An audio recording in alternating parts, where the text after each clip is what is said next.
안녕하세요. 저는 요양병원 의사로 근무하고 있는 40대 남성입니다. 요양병원 의사로 있으면서 돌아가시는 분들을 흔치 않게 보게 되는데 삶과 죽음의 경계에 선 환자분들이 죽음을 앞두고 가장 후회하시는 것이 무엇인지 아시나요? 살아가면서 조금이라도 더 돈을 모으기 위해 노력하시던 환자분, 좀 더 높은 자리에 올라서기 위해 최선을 다해 열심히 살아오셨던 환자분, 이 모든 분이 죽음 앞에서는 돈을 더 못 벌어서 또는 더 높은 곳에 오르지 못해 후회하시지는 않더라고요. 다만 가족들과 주변 지인들에게 자신의 마음 표현을 못하고 살았다는 것을 가장 후회하셨습니다.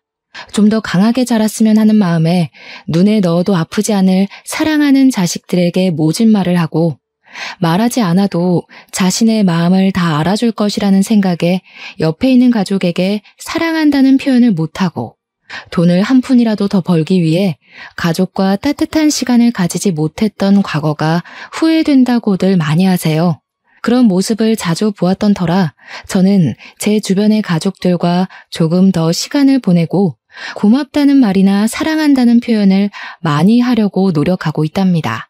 환자분들을 보면서 사랑하는 가족이나 소중한 지인들이 한순간에 떠나기 전에 제 마음 표현을 충분히 하는 것이 정말 중요하다고 느껴요. 제가 이런 이야기를 서두에 하는 이유는 저에게는 아주 고마운 분이 한 분 계시는데 이제는 그분을 보고 싶어도 볼 수가 없습니다. 오늘은 그분이 너무 보고 싶어서 속상한 마음에 맥주 한잔하며 사연을 적어보려고 해요. 글솜씨가 매우 부끄럽지만 그래도 가까운 지인의 술주정을 듣는다 생각하시고 저의 이야기 들어주시면 감사하겠습니다. 저는 어릴 적부터 남에게 지는 것을 싫어하던 성격이라 전교에서 5손가락 안에 들 정도로 공부를 잘했고 의대도 아주 넉넉한 성적으로 입학했어요. 대학교에 들어가서도 저는 열심히 했었고 그 결과 특별한 어려움 없이 제가 원하는 의사가 당연히 되었습니다. 이렇게 성공만을 위해서 살던 제가 우연히 지인과 만난 자리에서 아내를 보게 되었어요. 제 아내는 뾰족하고 오로지 삶에서 1등만을 위해 살던 저와는 달리 유순하고 남들을 잘 배려하고 잘 웃어주어서 같이 있으면 마음이 너무 편한 사람이었습니다. 그런 아내를 보자마자 첫눈에 반하게 되었고 저는 아내를 제 여자로 만들기 위해 최선을 다했어요. 다행히 아내도 뾰족하고 모자란 제가 싫지는 않았는지 우리는 금세 연인이 되었고 결혼까지 하게 되었습니다. 제 장인어른 장모님은 정말 따뜻하고 좋으신 분이었어요. 장인어른은 제법 큰 회사를 운영하고 계셨는데 100명 가까이 되는 전 직원의 이름과 나이를 외울 정도로 직원들에 대한 사랑이 넘치시는 분이었습니다. 그리고 사장님이지만 직원들을 허물없이 대하시며 직원들에게 유쾌한 농담도 던지실 줄 아는 멋진 분이었어요.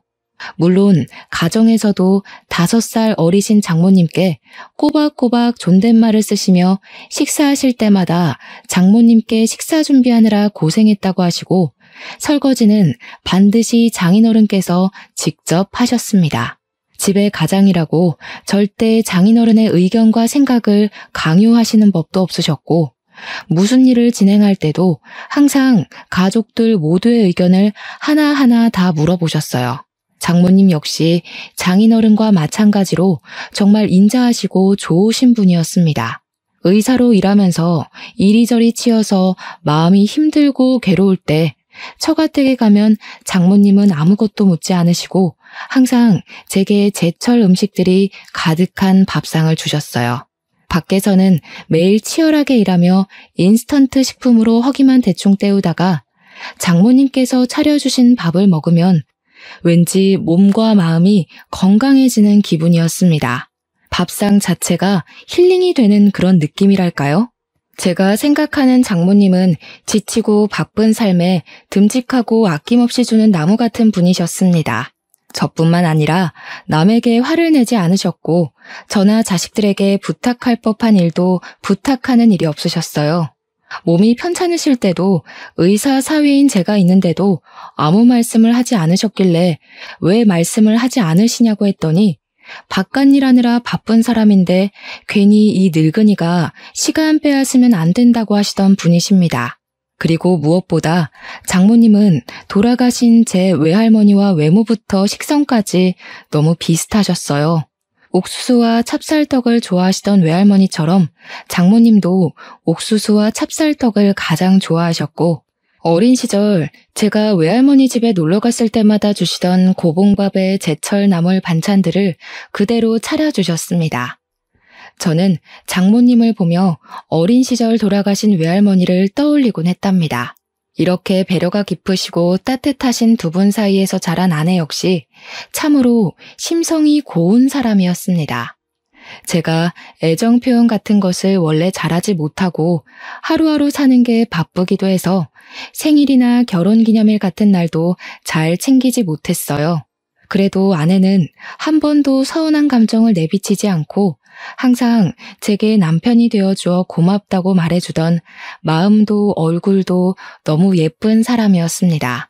게다가 저는 의사이다 보니 한 번씩 명절 때도 당직을 서야만 할 때가 있는데 그때마다 아내는 혼자라도 우리 집에 가서 우리 가족을 챙겨주었어요. 여자 혼자 시댁에 가는 것이 절대로 쉽지만은 않을 텐데 우리 부모님께도 너무 잘해주고 제가 병원 일에만 집중할 수 있도록 내조도 잘해주는 아내에게 항상 고마웠답니다. 이런 아내에게는 2살 어린 처제, 4살 어린 처남이 있었어요. 처제는 화장품 사업을 아주 크게 했는데 항상 바쁘다고 집에 오지 않았습니다. 처남은 딱히 직업이 있는 것 같지는 않았고 일용직으로 여기저기 돌아다니며 돈을 벌긴 버는 것 같은데 돈을 버는 족족 술값과 카드값에 다 쓰는 것 같았어요. 이렇게 처제와 처남은 자신의 인생을 사는 것이 바빠 집에도 거의 오지도 않았고 연락도 거의 없었습니다. 명절 때조차 오지 않아서 명절이라고 처가댁에 가면 항상 우리 가족뿐이었고 그래서 처제와 처남은 결혼식 때 이후로는 한 번도 보지 못했어요. 같은 뱃속에서 태어났는데 아내는 정말 사근사근하고 어른 공경도 잘했지만 처제와 처남은 집안일에 정말 무관심했습니다. 이런 상황인지라 저는 처제와 처남과는 돈독한 정을 쌓지는 못했어요. 하지만 장인어른 장모님과는 돈독한 가족의 정을 쌓으며 저의 인생은 180도 바뀌게 되었습니다. 경주마처럼 앞만 보고 달리던 제가 주변 풍경도 보고 하늘도 보면서 여유를 가질 수 있게 되었고 나 혼자 하는 성공만이 행복이라고 생각했던 제가 주변 사람들과 함께하는 삶을 살 수 있게 되었어요. 그리고 결혼 후 아이도 생겼답니다. 저는 아내 뱃속에 있는 아기에게는 제가 살았던 성공만을 위해 사는 삶이 아닌 하루하루를 즐기며 행복하게 사는 삶을 알려주리라 다짐했어요. 이렇게 하루하루를 즐기며 행복하게 살아가던 어느 날 평소처럼 병원에 출근했는데 아내한테 전화가 왔습니다. 장인어른이 교통사고로 현장에서 바로 돌아가셨다고요. 그때가 아내 임신 8개월이었습니다. 아내의 전화를 받고 바로 장례식장으로 가보니 이미 장인어른의 영정사진이 걸리고 아내는 불뚝 나온 배를 붙잡고 장모님과 오열을 하고 있었어요. 저 역시 항상 저의 본보기가 되어주시고 참된 어른이셨던 장인어른이 하루아침에 어이없는 사고로 돌아가셨다는 것이 너무 황망했습니다. 우리 부모님 역시 장인어른의 사고 소식에 바로 장례식장으로 달려오셔서 마지막 인사를 나누셨어요. 부모님은 너무 좋으신 분이었는데 이렇게 갑자기 돌아가신 게 너무 안타까우시다며 눈물을 보이셨습니다. 그렇게 장인어른은 다시는 오시지 못할 먼 길을 떠나셨어요. 장인어른의 장례식이 끝날 때까지 처제와 처남은 오지 않았습니다. 처제는 화장품 사업차 중요한 해외 출장을 가야 한다며 오지 않았고 처남은 연락 자체가 되지 않았어요. 아내는 끝내 오지 않는 처제와 처남에게 원망의 말을 할 법도 하지만 이 와중에도 그 둘의 건강을 걱정했습니다. 아내는 자신보다 남들을 더 챙기는 아주 바보같이 착한 사람이었어요. 그리고 2개월 정도 후 무사히 첫째 딸을 출산했고 아내는 육아에 정신없었습니다. 주변 이야기를 들어보면 첫째 아기를 낳고 나면 다들 많이 예민해져서 부부싸움을 많이 한다던데 제 아내는 한 번도 저에게 짜증을 부리거나 화를 낸 적이 없었어요.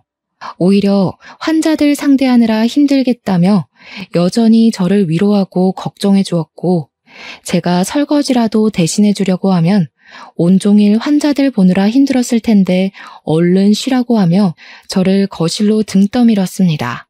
저는 저같이 무뚝뚝하고 세심하지 못한 사람에게 이렇게 좋은 아내가 있음에 감사하며 죽을 때까지 아내의 든든한 울타리가 되어줘야겠다고 생각했어요. 그리고 좋은 아내를 낳아주신 장모님께도 너무 감사했습니다. 장모님은 장인어른이 돌아가신 후 많이 힘들어하셔서 저는 장모님의 진짜 아들이 되고자 노력했어요. 처가댁이 집에서 3시간 정도 걸리는 거리라 아직 어린 딸을 데리고 가지는 못해도 한 달에 2번 정도는 저 혼자라도 처가댁에 가서 집안일도 도와드리고 외식도 하고 장도 함께 봐드렸습니다.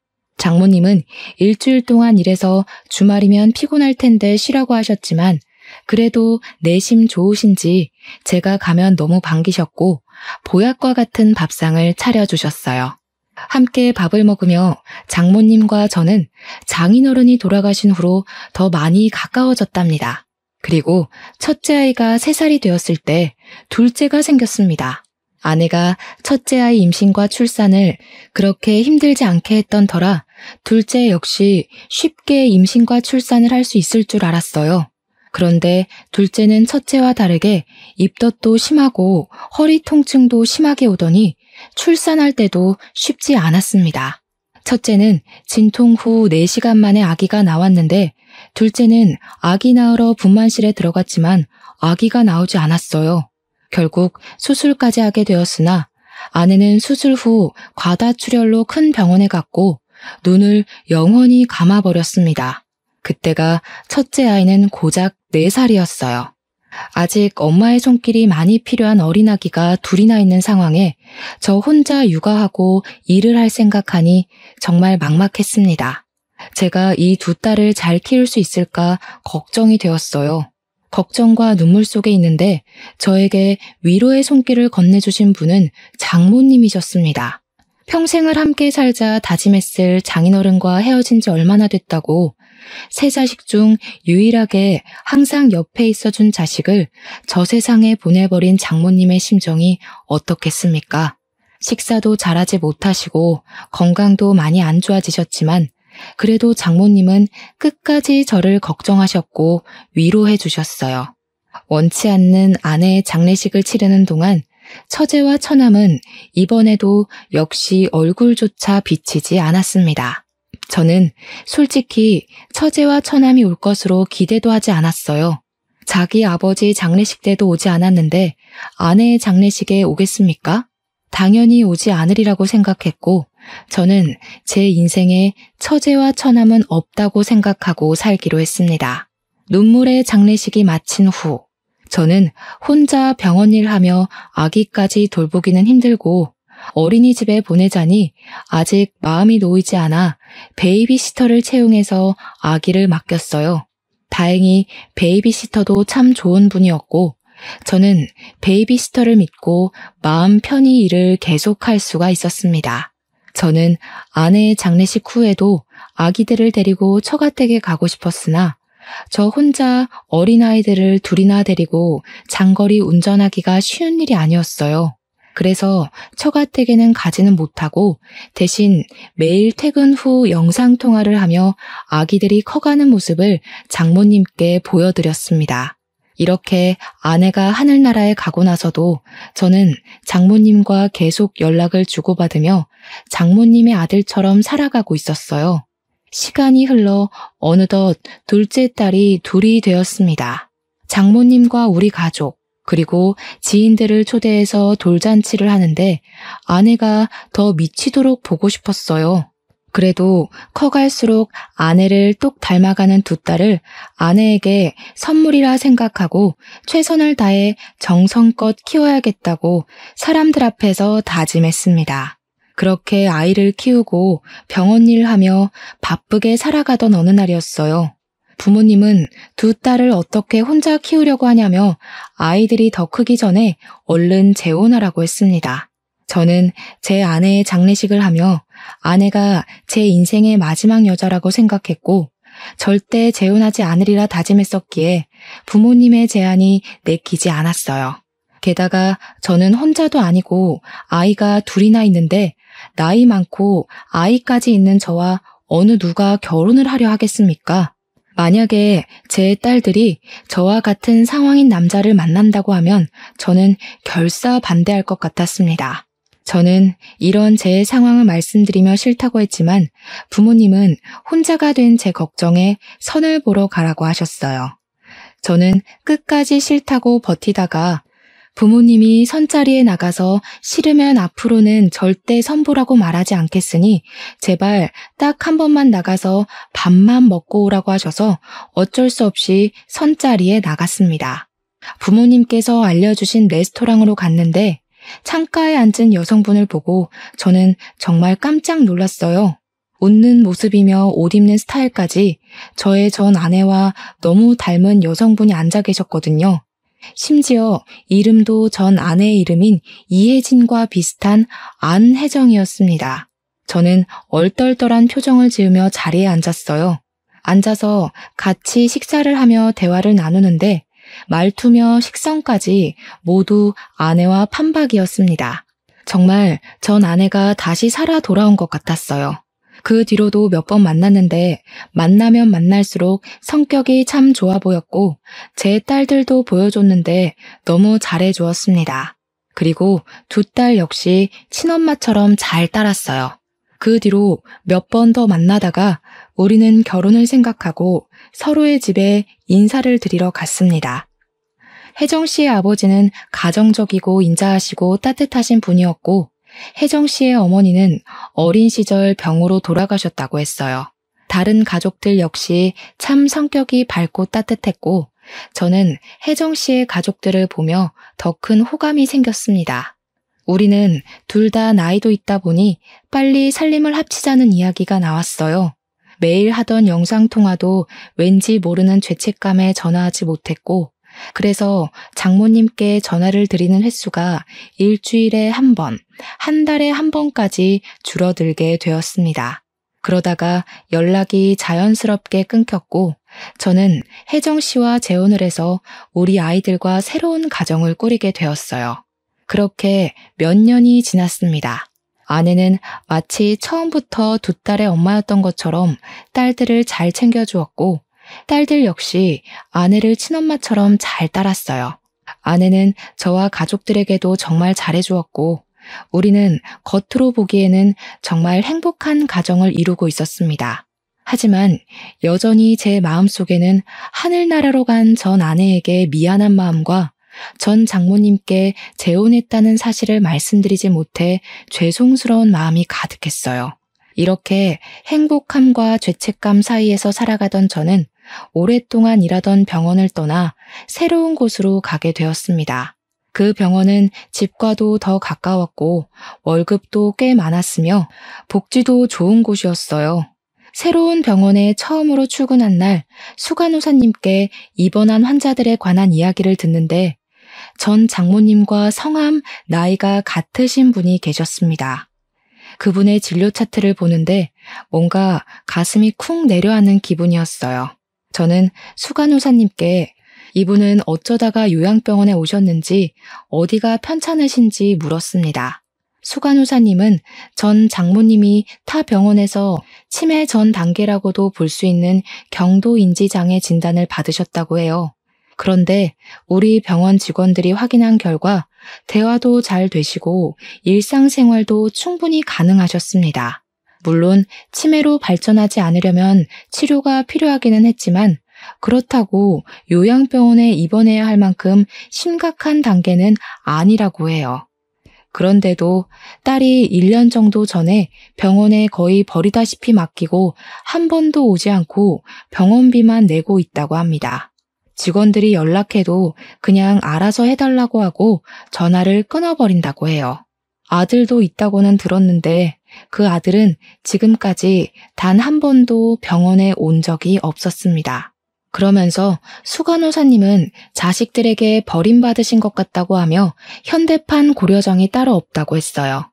수간호사님의 말씀을 들은 옆에 다른 간호사들은 하나같이 입을 모아 병실에서 간병인들까지 다 챙겨주시고, 간병인들 바쁘시면 옆자리에 계신 환자분들과 말동무도 해주셔서 병원에서는 천사 할머니라고 불린다고 했습니다.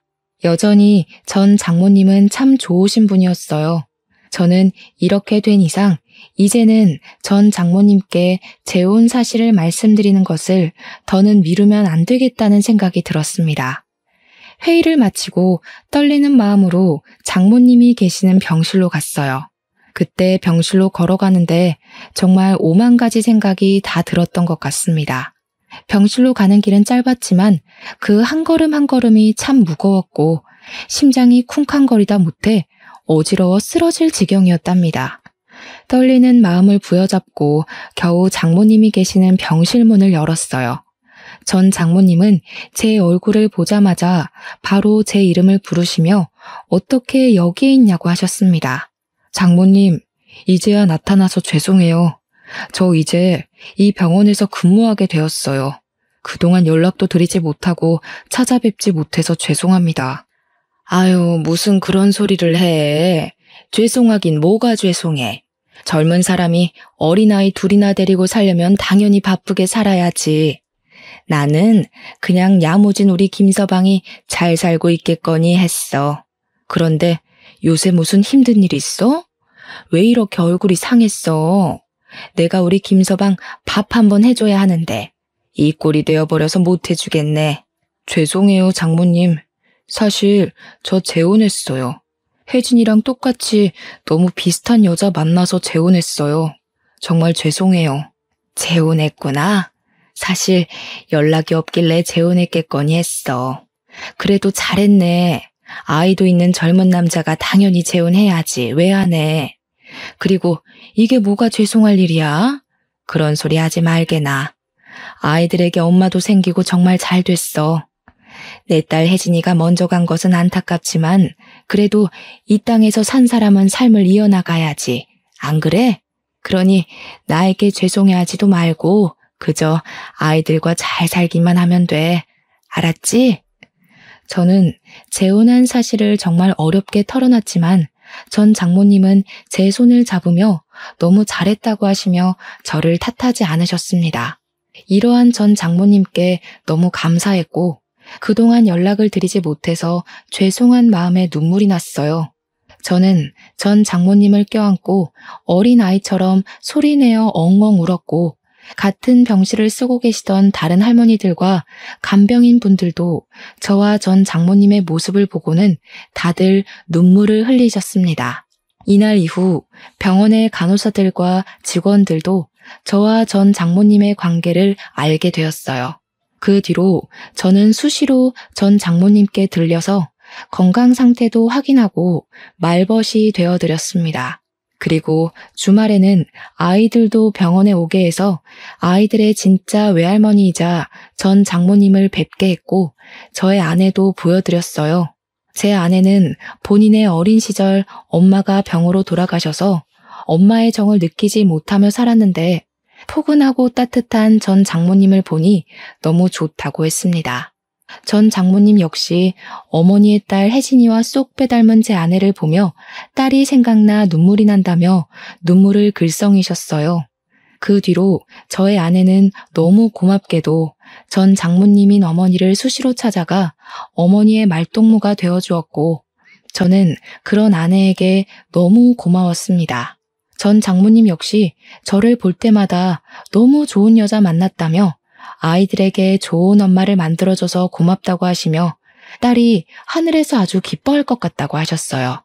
전 장모님의 말씀을 들으며 혜진이는 지키지 못했지만 두 번째 아내는 반드시 평생 함께하며 지켜주리라 다짐했네요. 날씨가 좋은 어느 쉬는 날이었습니다. 주말이라면 당연히 가족들과 시간을 보냈겠지만 평일이라 아이들은 어린이집과 학교에 가고 아내도 개인적인 일이 있어서 저 혼자 시간을 보내게 되었어요. 저는 아침부터 혼자 무엇을 하며 시간을 보낼까 하다가 전 장모님 댁에 가보기로 했습니다. 병원에만 계시는 전 장모님께 한평생을 살아오신 집 사진을 보여드리면 좋아하실 것으로 생각했거든요. 몇 년 만에 갔지만 여전히 동네는 한적하고 참 좋았습니다. 그런데 동네는 그대로인데 전 장모님 댁 대문은 뭔가가 묘하게 달라졌어요. 대문의 색도 달라지고 대문도 바뀐 것 같은 것이 뭔가 이상했습니다. 대문을 살짝 열어보니 전 장모님 댁 안에 생전 처음 보는 모르는 할아버지가 계시는 것이 아니겠어요? 할아버지는 저를 보며 누구냐고 물었고 저는 이 집의 사위였는데 할아버지는 누구시냐고 물었습니다. 할아버지는 내가 이 집의 주인인데 무슨 소리냐고 하셨어요. 그러면서 이전 주인이 집을 헐값에 내놓아서 지금 여기서 살고 있다고 하셨습니다. 저는 이게 다 무슨 말씀인가 싶어서 옆집으로 가봤어요. 옆집은 전 장모님이 이 집에 처음으로 시집 올 때인 20대 시절부터 쭉 알고 계시던 할머니께서 살고 계셨습니다. 다행히 옆집 할머니는 이사가지 않고 여전히 계셨고 저는 할머니께 그동안 있던 일들을 들을 수 있었어요. 아주 오랜 시간 동안 한 번도 집에 찾아오지 않던 전 처제와 전 처남이 1년 정도 전에 갑자기 찾아와서는 전 처제는 사업 자금이 필요하고 전 처남은 밀린 카드값을 내야 한다며 돈을 달라고 찾아왔었다고 합니다. 전 장모님은 여태껏 한 번도 오지 않더니 돈 달라고 오는 게 무슨 경우냐며 줄 돈 없다고 하셨지만 전 처제와 전 처남은 집 팔고 땅 팔고 돈을 내놓으라고 뒤집어 엎고 한바탕 난리를 쳤다고 해요. 얼마나 난리를 쳤던지 온 동네에 돈을 요구하는 막대 먹은 전 처제와 전 처남의 목소리가 다 들렸고 동네 사람들이 다 와서 말릴 정도였다고 합니다. 그런데 이렇게 횡포를 부리는 것이 하루 이틀이 아니었다고 해요. 처음에는 한 달에 한 번꼴로 오던 전 처제와 전 처남은 점점 돈이 궁해지자 매주 왔고 나중에는 아예 집에 눌러 살며 전 장모님을 그렇게 못살게 굴었다고 합니다. 결국 전 장모님은 동네 사람들에게 민폐라며 집과 땅을 다 팔아 그들에게 돈을 주었다고 해요. 이때 전 장모님이 자식들의 행패에 충격을 받으셔서 그런지 자꾸 깜빡깜빡 하셨고 그 모습을 보았던 전 처제가 병원 진료를 받게 했다고 합니다. 병원에서는 치매 초기 단계라고 진단을 했지만 20대 때부터 계속 봐왔던 옆집 할머니는 잠시 충격이 있어서 그랬지 평소 생활은 아주 멀쩡했다고 해요. 심지어 옆집 할머니보다 더 기억력도 좋으시고 멀쩡했는데 전 처제는 치매라고 하며 요양병원에 강제로 입원시켜버렸습니다. 그렇게 요양병원에 간 뒤로는 연락이 끊겨버렸대요.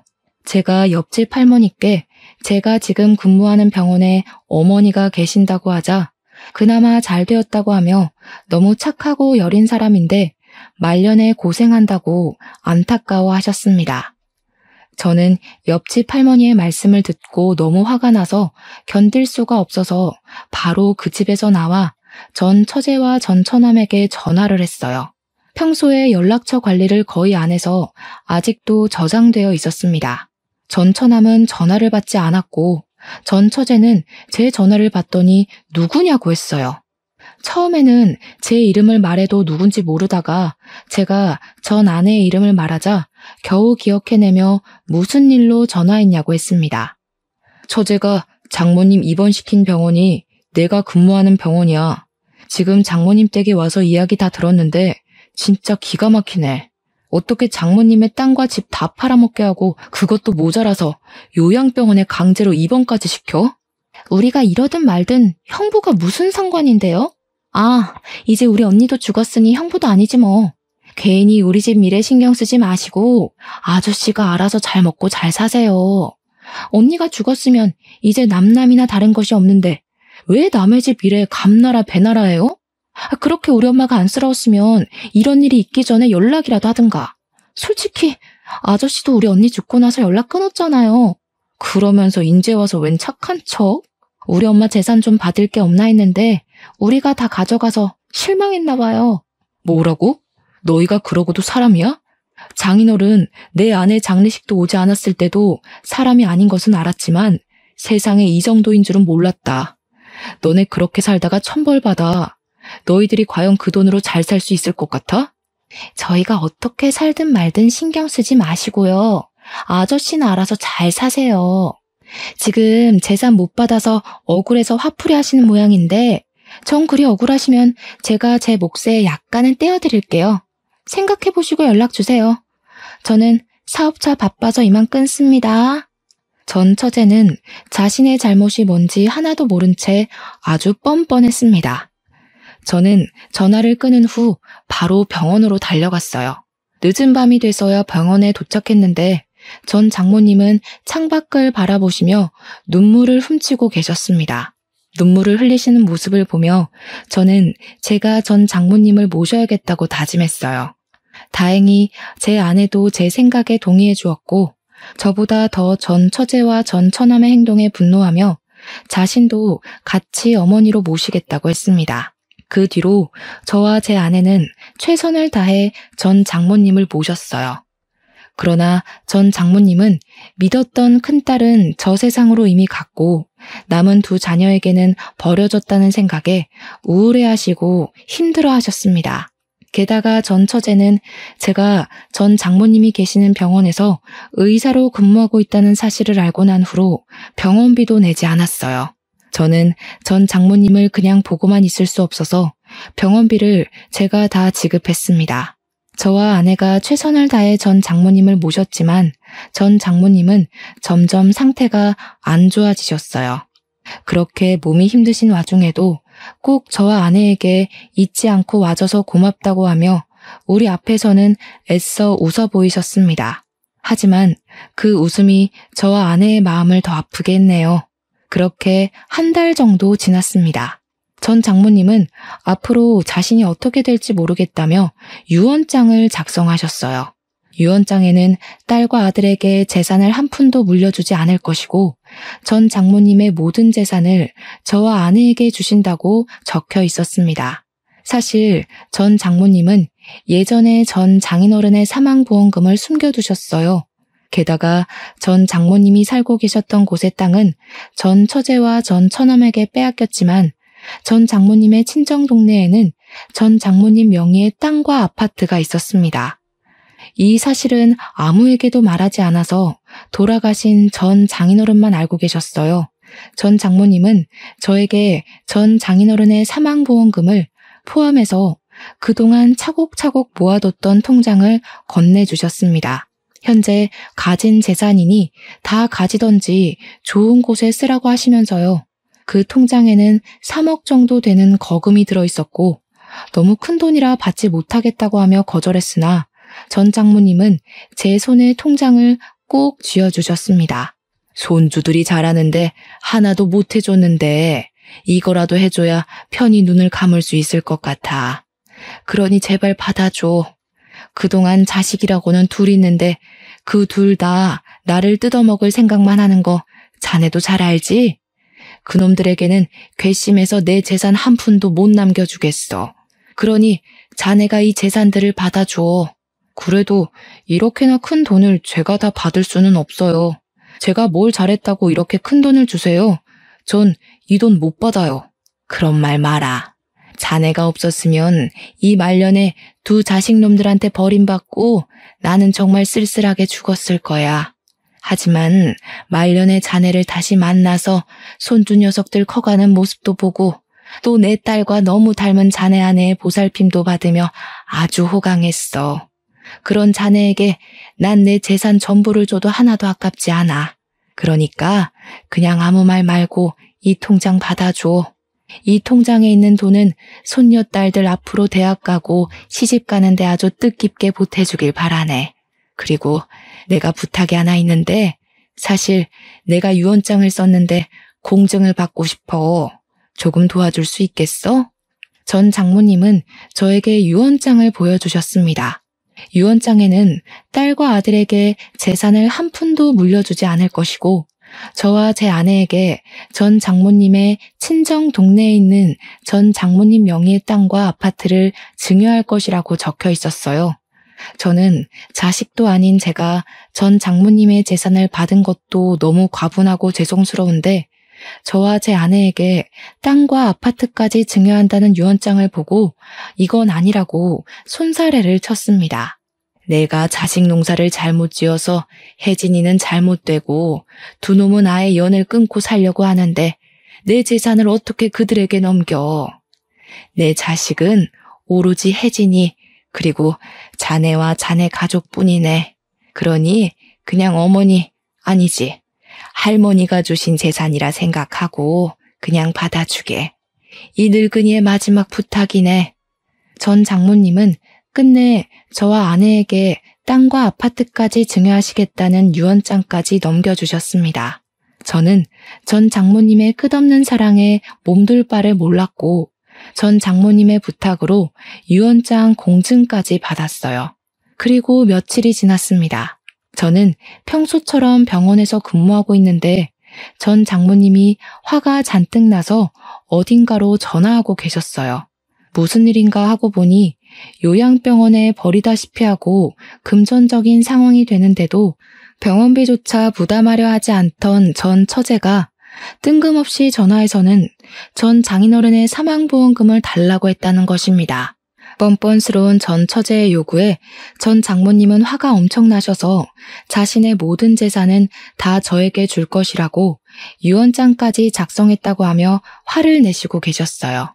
전 장모님의 담당 의사인 저는 너무 화를 내시는 건 전 장모님의 건강이 걱정되어서 일단 전화를 끊으시라고 한 후 안정을 취할 수 있도록 도와드렸습니다.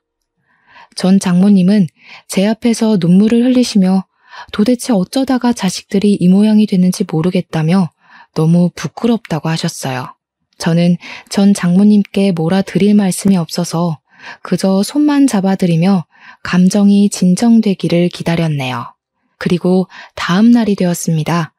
평소처럼 병원에 출근하며 전 장모님을 뵈러 갔는데 평소에는 차분하시던 전 장모님이 저를 보자마자 유언장이 사라졌다고 하시며 큰일 났다고 하셨어요.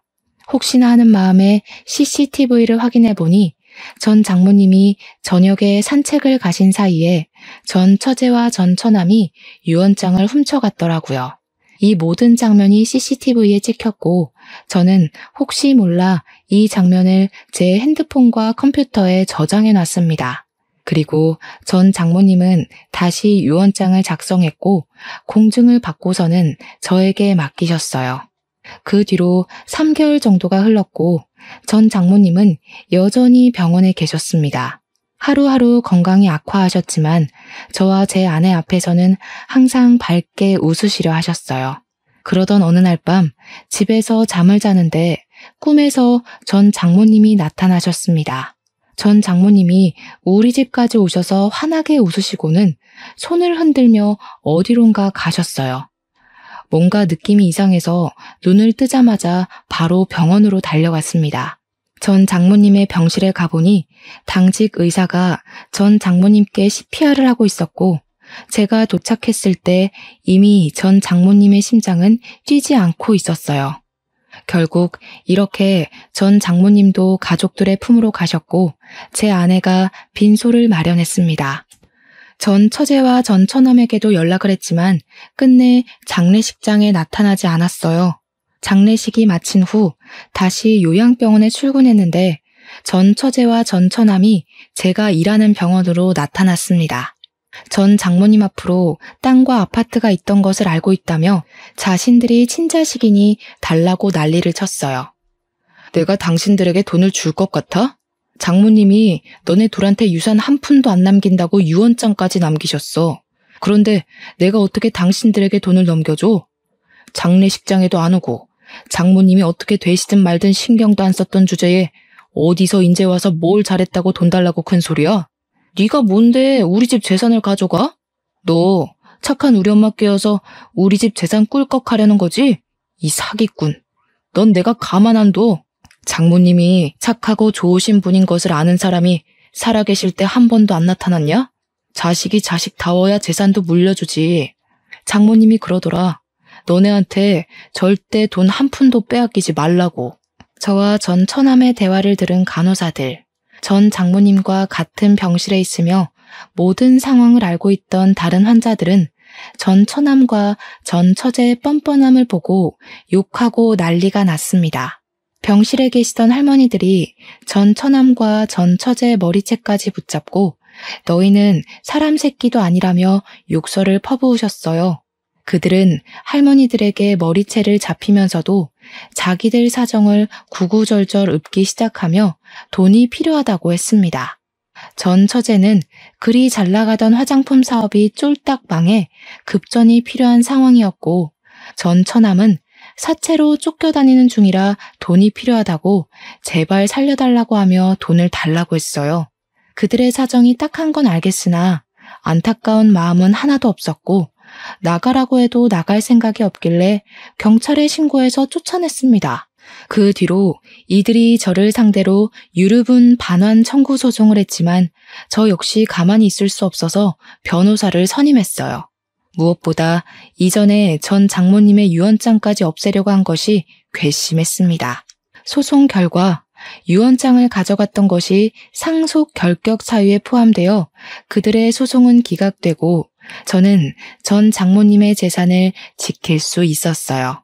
이렇게 지킨 전 장모님의 유산은 절반은 우리 아이들의 미래를 위해 쓰고 남은 절반은 전 장모님의 이름으로 독거 노인들을 위해 기부할 예정입니다. 이 모든 일이 있고 난 뒤에 전 처제의 이야기를 우연히 들을 수 있었어요. 전 처제는 사업을 키우며 일하느라 가족들도 무시하고 바쁘게 살았지만 결국 사업이 망해 직원들에게 입금을 주지 못하고 이런저런 복잡한 사정으로 사기죄에 횡령죄까지 추가되어 결국 많은 채무를 떠안고 감옥에 갔다고 합니다. 전 처남은 사채로 쫓겨다니며 산다고 들었는데 어디서 살았는지 죽었는지도 몰랐어요. 그러다가 2달 정도 전에 술 약속이 있어서 집 근처 번화가의 지하철역 근처에 갔는데 거기에 아주 낯익은 사람이 길바닥에 앉아 돈을 구걸하고 있었습니다. 자세히 보니 전 처남이더라고요. 제가 10,000원짜리를 주었더니 전 처남이 제 앞에 무릎을 꿇으며 감사하다고 하고 저를 올려다 보았습니다. 전 처남은 저를 빤히 보더니 이내 눈빛이 변하고 고개를 획 숙였어요. 부모 형제 다 저버리고 돈 욕심만 내더니 결국 이렇게 노숙자가 됐네. 꼴이 이게 뭐야? 그러니까 평소에 잘 좀 살았어야지. 부모님이 살아계실 때 한 번이라도 더 찾아뵙지 그랬니? 지금부터라도 열심히 살아봐. 뭐 남들처럼은 못 살아도 이런 거짓꼴은 면할지도 모르잖아. 전 처남은 제 말에 고개를 푹 숙이더니 엉엉 울었습니다. 저는 눈물을 흘리며 우는 전 처남을 뒤로하고 제 갈 길을 갔고 그 뒤로는 번화가 그 어디에도 보이지 않더라고요. 어제는 가족들과 함께 전 장인어른, 전 장모님, 그리고 전 아내가 모두 다 함께 있는 납골 땅에 다녀왔습니다. 저의 전 아내가 드디어 한자리에 만났으니 하늘에서는 아무 고민 걱정 없이 편하게 살았으면 좋겠네요. 또한 이러한 저의 모든 상황을 이해해주고 저의 2딸을 자신의 친딸처럼 잘 키워주고 있는 저의 아내에게 너무 고맙다고 말하고 싶습니다. 저는 전 아내의 가족들을 만난 후로 매일매일 제 가족에게 고맙고 사랑하는 마음을 많이 표현하며 살려고 해요. 여러분도 나중에 후회하지 말고 마음 표현을 많이 하면서 살아가세요. 지금 옆에 있는 내 가족들, 소중한 사람들이 갑자기 한순간에 갑자기 떠날 수도 있음을 명심하면서요. 저의 사연은 여기까지입니다. 지금까지 들어주셔서 감사합니다.